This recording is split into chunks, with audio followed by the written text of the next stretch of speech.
Good morning, I'm Robert Tan. Let's unlock the tricks of the trade, get to know the brilliant minds who changed their industries and created innovations that continue to influence lives. Be inspired here on Trade Talks, My Millionario.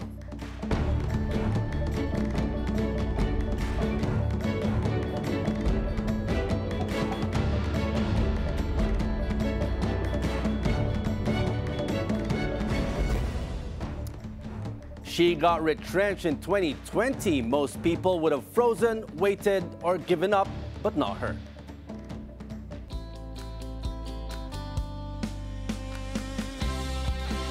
She turned a layoff into a business, a hobby into a brand, a cement into opportunity. From experimenting with her first pots to landing her biggest client, she built something real with grit, creativity, and sheer determination. Let's welcome Maria Therese Domingo. She's the owner of Hard Pots Souvenir Shop. Good morning, Therese. Welcome to the show. Good morning, sir. Now, Therese, let's go back 2020. You mentioned na-retrench ka. A lot of people were hard hit during that time. But when you got retrenched, ano yung tumama sa'yo na talagang mas malakas? Yung you're losing yung stability of a job or yung spark na ito yung time na I can build something on my own? Nung time na yun, sir, yung na-retrench ako, syempre natakot ako kasi nawalan ako ng work eh. At the same time, parang ito na yung chance namin or chance ko na parang mag-try ng iba-ibang hobbies. Kasi ang haba ng oras na available ng time na yun eh. So, nung time na yun, nag-explore lang din po talaga ako. So, kung saan ako mag-land or kung ano yung pwede kong matry. Yun. Backtrack tayo ko. Ano ba yung work mo before you got retrenched? Before po, ano po ako, visual merchandiser sa pen shop. For 1 year po, then nung parang mga 3 months after pandemic, doon po sila nag-start mag-retrench. Yun, so, nung pandemic, marami nawala ng trabaho. Ikaw, paano, how did this spark in you yung to start itong business mo? Nag-start po siya, kasi nausap po nung plantita yung days na time yun na eh. yun, Opo. So parang ako din, hindi naman talaga umilig sa plan. So parang ako, okay, sige. In-start ko rin po siya. Noong time naman na naghahanap na ako ng mga pots na magaganda, ang mamahal po, maabot ng mga 400 to 500. Ah, mahal? Opo, mahal po siya. Ano ito yung maliliit? Yung mga malalaking Mga maliliit din po, mga ceramic po yung usually. Sabi ko, hindi ko afford yung mga ganun. So naisip ko, what if gumawa kaya ako ng sarili kong So paano nag-start yun? Ano yung process? Nung naisip mo, mahal, gawin ko na lang sarili ko muna, hobby muna. May nakikita na rin po kasing gumagawa, pero semento lang po talaga. So ako, inisip ko, try ko kayang gumamit ng mga plastic cups, lalagyan lang ng mga cement, ganyan.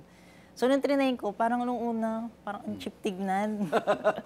So naghanap po ako online, baka may mga molds. Doon ko po nakita yung may mga silicone mold na ginagamit for pots.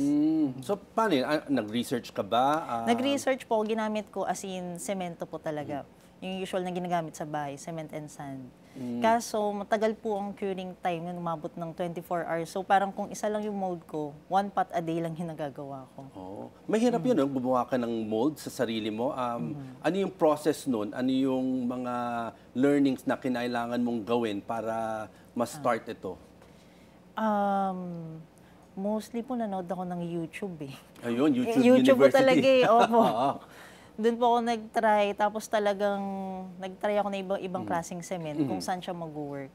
So far, nag-try ako na ibang ratio na pangbahay na gawa or yung usual na maliliit lang po.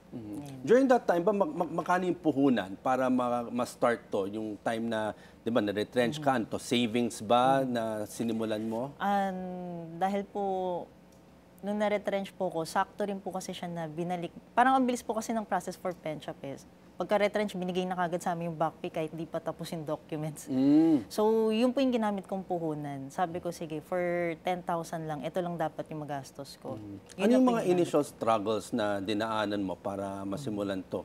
Siyempre, magsusource ka ng molds, gagawa ka ng molds, yung material. Sabi mo, una, semento ginamit mo. Ano ba yung difference na nung una, semento, tapos nag-pivot ka? Cement lang po talaga yung gamit ko. So, nung time na yun, medyo matagal po talaga curing eh. So, nag-wait po ako at least 1 month para makakolekta po ng at least 50 pieces na items. Kasi isa-isang mode lang po binibili ko, medyo pricey rin po nun. Ang tagal ng process. Matagal po talaga. Oo. Since pahaba ng pahaba yung pandemic, sabi ko parang sakto lang naman siguro. So, gaano katagal bago mo yung gumagawa ka, tapos yung mga unang benta mo, kamusta yon? Siguro after 1 month po ko bago nagbenta. Then, nag-click naman din siya agad po. In fairness din naman po. Kamusta naman yun? Yung mga, saan ka ba nagbenta? Online? O may Online mga lang po, kaibigan Facebook ba na lang po. unang bumili sa'yo? Una po talaga yung mga office mate ko. In fairness naman po, super supportive sila. Kasi sabay-sabay kami na-retrench eh. So, yun po, nagtulungan na lang din po kami. Tapos, uso na rin po yung tagging on Facebook, IG. So, siguro doon din po siya kumalat. Tapos, nag-try na rin akong mag-post sa mga plantita groups. So, yun. Napansin naman po. Doon sila nag-start bumili. Kamusta naman yun? Sabi mo yung sabay-sabay kayo mga kasama mo na retrench kayo. Nagkaroon kayo bang maliit na community para magtulungan kayo, magbigay ng mga advice? Ano ba yung gagawin nyo after this? Kasi may mga iba talaga, nung na-retrench, hindi nila alam yung gagawin Totoo nila. naman po. Actually kami nagtatanungan, saan ka ba mag-a-apply? Ganyan. Kaso habang tumatagal, parang pahaba ng pahaba po talaga yung pandemic nun eh. Hanggat sa naging, mag-VA na lang din ba ako, explore ko rin yun. Kaso hindi ko rin talaga kaya yung ganong side ng trabaho. So yun po. Parang exploring lang po talaga. So noong time na yun, naghahanap ka pa rin ng trabaho? Nagsimula to parang lang, Opo, hobby lang? Hobby lang po talaga siya. Parang lang po siya, ginawa ko lang talaga siya para sa plans ko. So, nung time na parang try ko kaya ibenta, doon lang siya talaga. Naisip ko, parang pwede pala siya gawing negosyo. Baka para dito ako naisip kong gano'n. So how long bago nangyari yung time na naisip mo from start na naging hobby, from the time na naisip mo, uy, pwede na to maging business, kumikita na to ng malaki? Siguro, from the time na binili ko po yung mold, siguro mga 3 months po. Medyo mabilis, ha? Opo, kasi mabilis din po ang nun eh. Aggressive din po yung mga pagbili ng mga tao ng pots, ganyan. Nag-Shopee na rin po ako agad after 2 months, trinay ko lang. So yun, okay naman po siya doon. Ano yung mga kinailangan mong pag-aralan?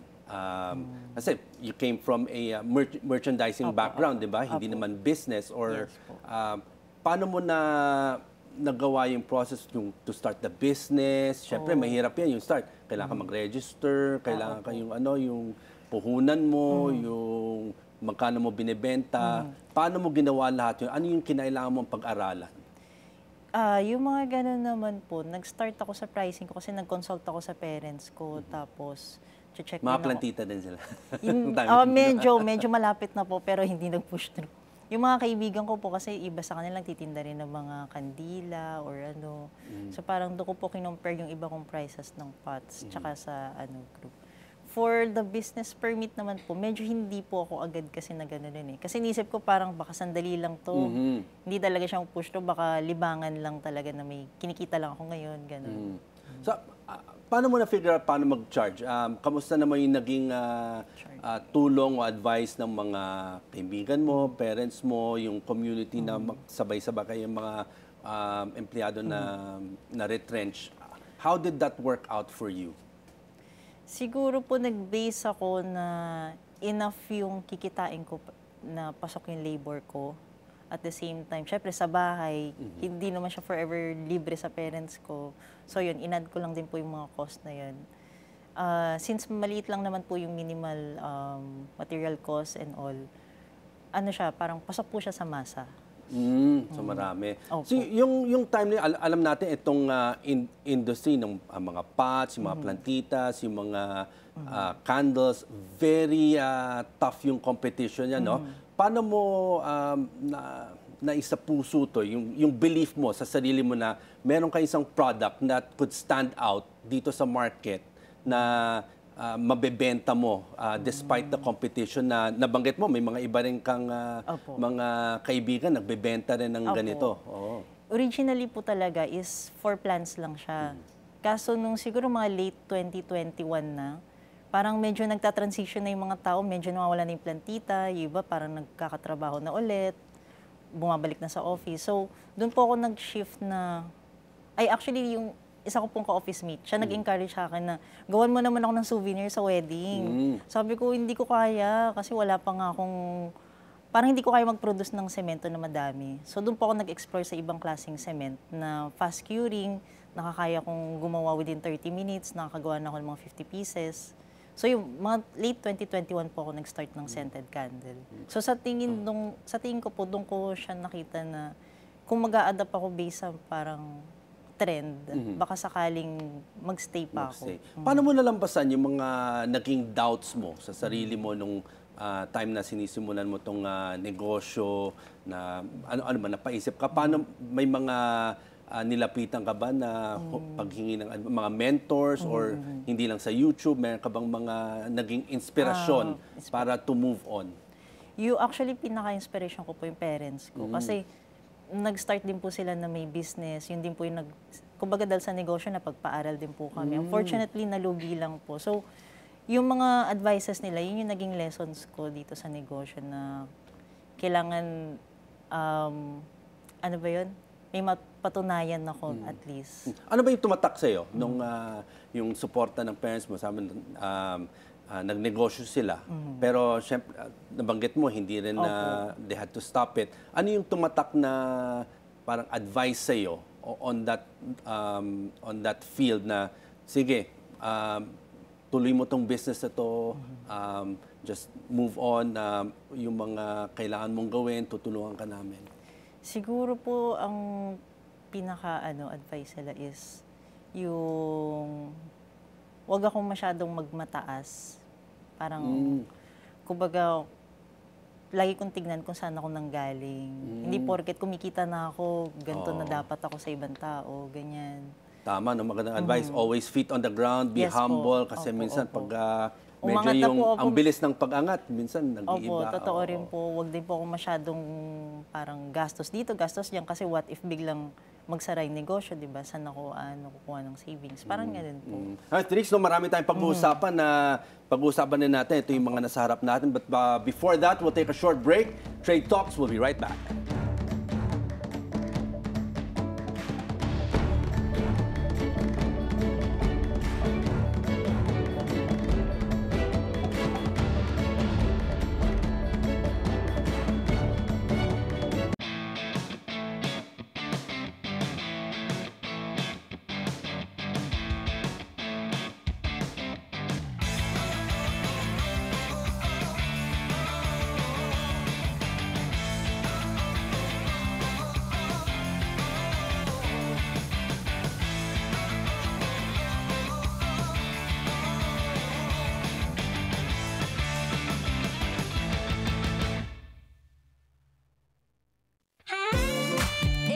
with us with your live comments on online platforms. Together with your hosts, Paula Del Rosario. Check animation. I always get so stressed when there's a poll. And Ann Asis Carillo. It's time for the ultimate crossover to brighten up your day. Get the right mix of news and conversations. Keep it cool and take it easy. Spread love and kindness and pack your own sunshine wherever you go. Only here on Beautiful Day. The Billionaire News Channel, always on top. Every day, new stories are being served. The freshest takes. The stories that everyone's talking about. The Daily Dish makes sure you don't miss a thing. Only here on the Billionaire News Channel. Beyond sports. Beyond lifestyle. Learn the strategies and champion mindset of winners, movers, and shakers. I like pressure too. This is Charles Tew, here to bring you Beyond the Game. Beyond the Game, Billionario News Channel. Matapos ang lindol, ang bagyong Tino naman ang kinakaharap ng mga Cebuano. Nagdeklara na rin ng state of calamity ang Hinunangan sa Southern Leyte. Mas lumakas pa ang bagyong Fungwong na nasa labas pa ng Philippine Area of Responsibility sa ngayon. Ingat sa mga kababayan natin na maaaring daanan ng bagyo. Yung mga kababayan diyan sa Cebu, ayaw mo tanan and please be safe. No? Sa Luzon, Visayas, and Mindanao, generally. Sa bawat issue may anggulo at ang balita may agenda.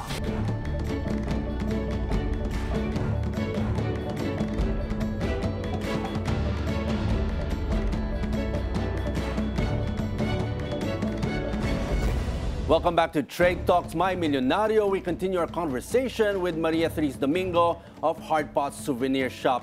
Now, Therese, before we talk about yung mga products mo dito, just take us back a little bit.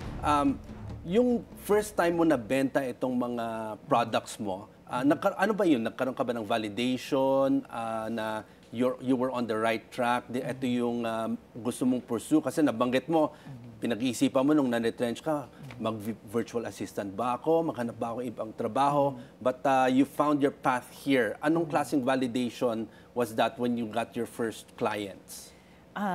Na-feel ko po na kumbaga ngayon may ginawa talaga ako from scratch na talaga nagustuhan ng mga tao. So, para sa akin talagang hindi ko to bibitawan hanggat aayawan na lang ako. So, yun. Sa tingin ko po, yun po yung pinaka-ano ko eh.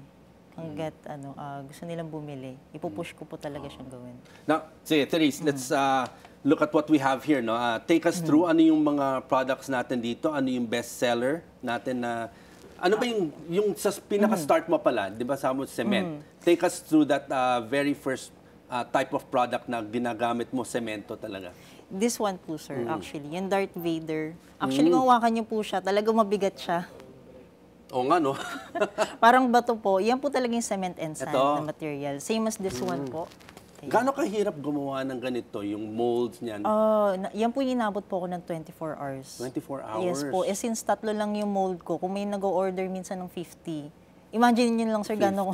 50? Tatlong molds lang yan? Opo. So, minsan kahit sabi ko mga 12 hours, medyo tuyo na, tinatanggal ko na dahan-dahan para lang matuyo siya sa ilalim ng araw. Magkano ba magpagawa ng mold na ganito? Actually, yan po, binibili ko lang po siya online. Pero for the specific one po, nagpadala ko sa tita ko from States. Kasi nga wala siya dito eh.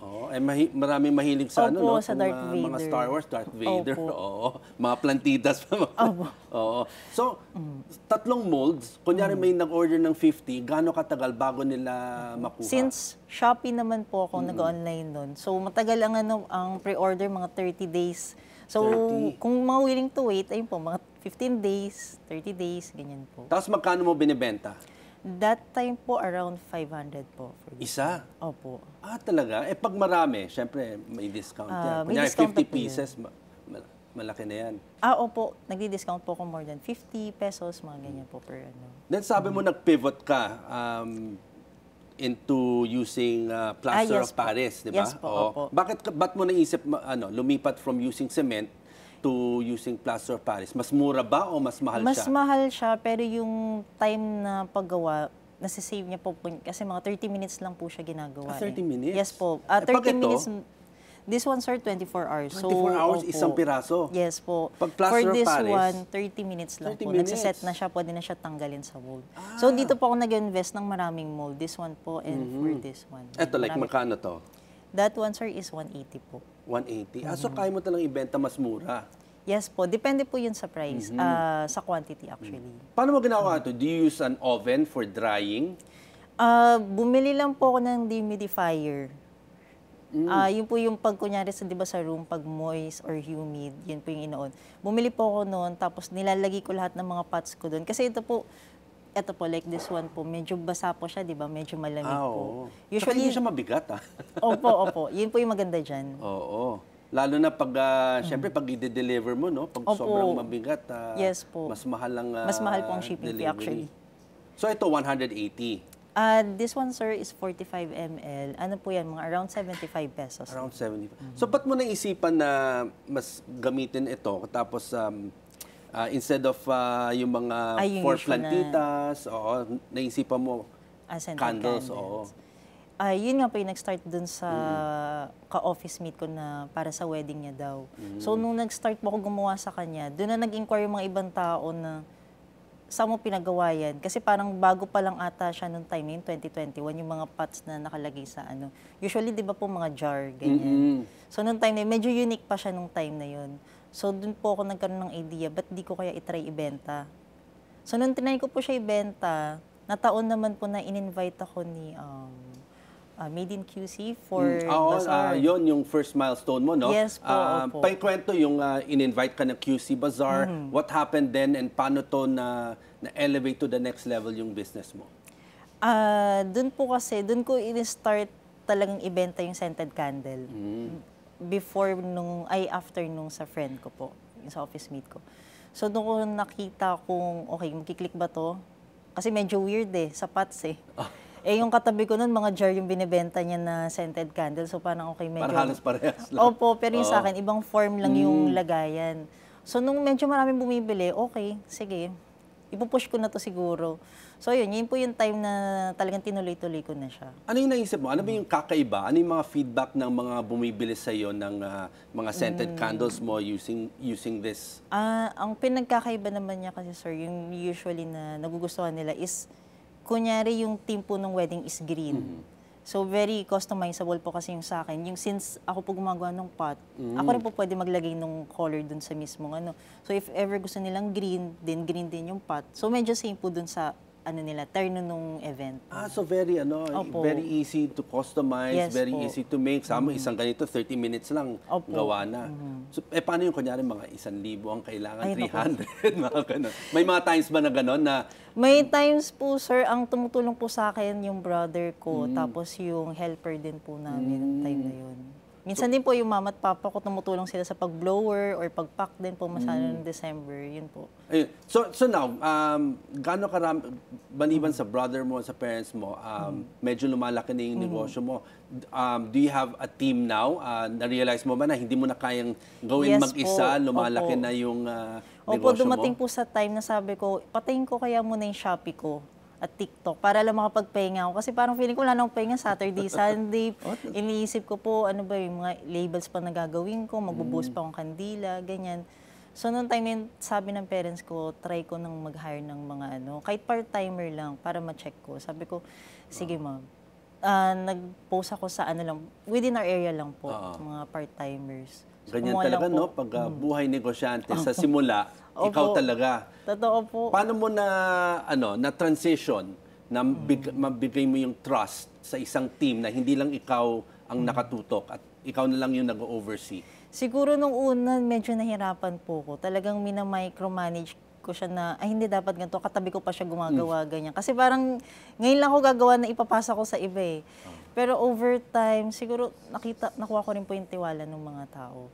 Kasi nakita ko may malasakit din naman sila as long as sa tingin kong naalagaan mo rin sila ng tama during their work hours po. Ano naman yung pakiramdam ngayon na noong una ikaw lang, tapos ngayon meron ka nang napapasweldo. Lumalaki na yung negosyo mo. How did that feel from yung transition na simula hobby pa lang, ngayon lumalaki ka na, kailangan mo na ibigay yung trust sa mga empleyado mo? Actually, sobrang nakaka-proud po na hindi ko iniisip na abot ako sa ganito po talaga. Na yung una pa, kasi honestly, during work po, hindi naman po ako talaga super galing na tao. Pero hindi ko in-expect na dito mag-i-exceed yung expectations ko po. So yung sa paggawa mo nito, yung mga clients mo, you customize, what do you think caught their attention na sa'yo pumunta para gumawa ng mga ganitong mga products for them, and what earned this trust dyan sa mga clients mo who keep coming back to you? Sa tingin ko po, sir, is yung communication mo, yung maayos na pakikiusap. Kasi malaking bagay po yun. Then plus yung customer service po. If ever, kunyari dumating na may basag, kailangan marunong kang makipag-usap, negotiate, or refund ba. Kasi iba po, di ba, parang dead man na lang po pag may sira. So yung po, mine-maintain ko yung ganong klaseng communication or relationship sa mga client ko. Para if ever man may bagong occasion sila, wedding ng anak nila, ganyan, hopefully, sa akin pa rin po sila. Paano mo na-handle yun? Lalo na pag may mga kliyente na talagang pasugod pa. Pag may mga konting mali. Wala, iniisip ko na lang, customers always right. The same time, kung reasonable din naman po, syempre, ina-admit ko na rin naman po kung ano. Pero kung may mali rin po sila, medyo sinasabi ko rin naman po kung sumusobra na. How has this changed your life?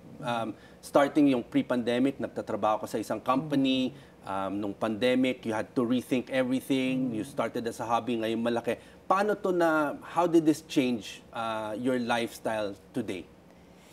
Ngayon po sa tingin ko mas naging responsible po ko.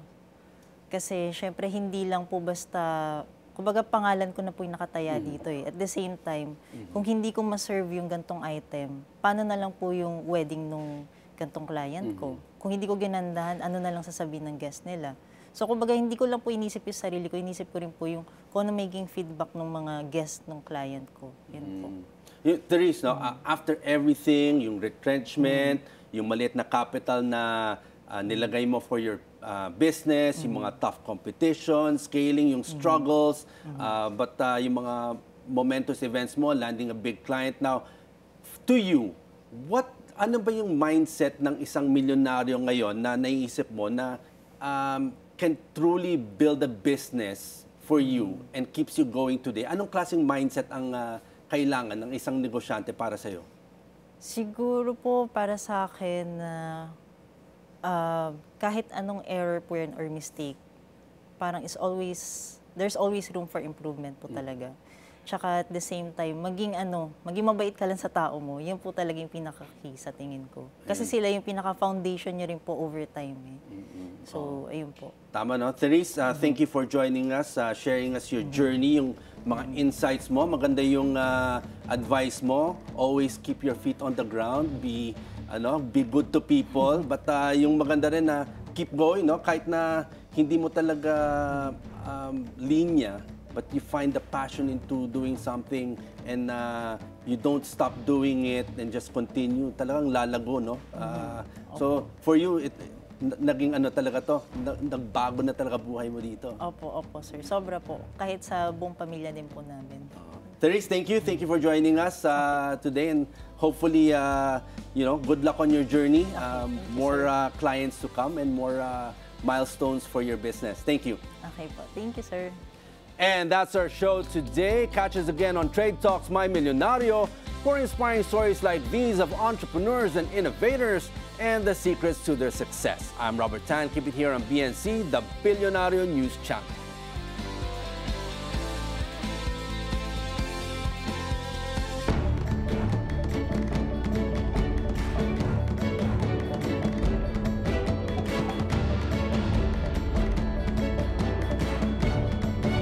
We're talking trends, tea, and the stories everyone's secretly obsessed with. From Gen Z talk to glam gatherings, nothing's off the table. It's the noontime habit that keeps your lunch extra spicy. Real talk, real stories, real fun, and fearless conversations. All served daily. It's your noontime fix.